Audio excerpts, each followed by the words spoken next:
This is a little boy named Cooper. One day, Cooper woke up and everything was grey.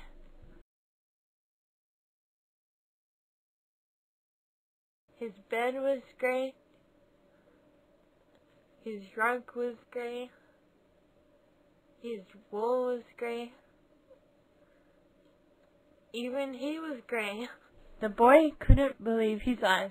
To see if he was dreaming, he ran as fast as he could to find his Granny and Pop-Pop.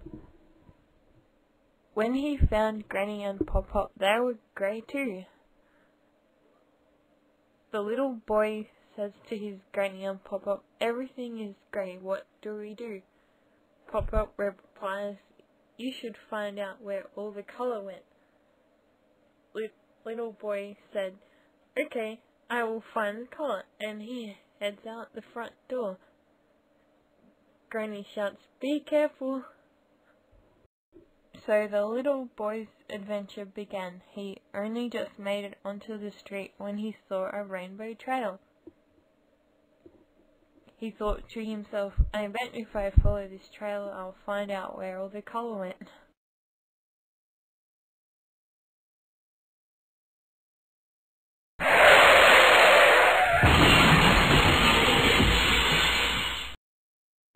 All the cars had run into one another. Without red lights, the cars didn't know where to stop.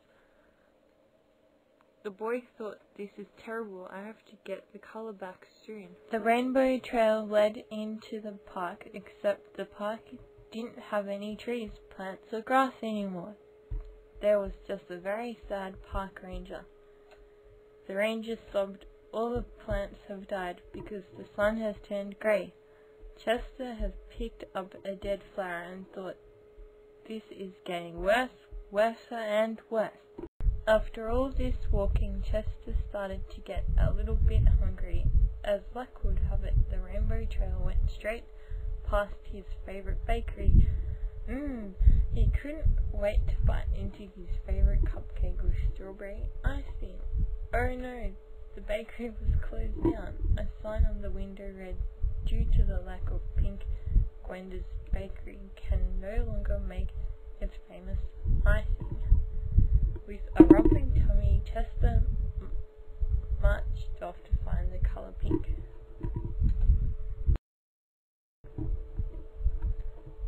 By this time, the boy was feeling pretty sad. He thought, "I know what will cheer me up, seeing Mr. Froggy at the reptile shop." Luckily enough, the rainbow trail went straight past the reptile shop. The boy looked into the window but couldn't spot Mr. Froggy. Where had he gone? Then Chester saw two eyes looking at him. There was Mr. Froggy, but he was the same grey as everything else. Oh no! The boy thought he must be getting close to solving this mystery. Then he heard what sounded like a little girl crying. The boy asked, "Why are you crying, little girl?" And the girl replied, "My dress isn't purple anymore.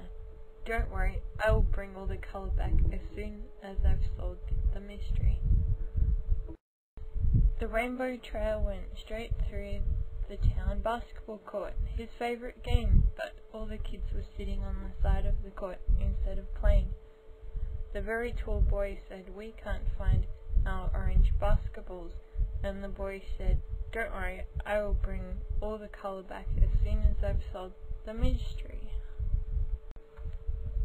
The boy continues on his journey and is following the rainbow trail and has found a pond.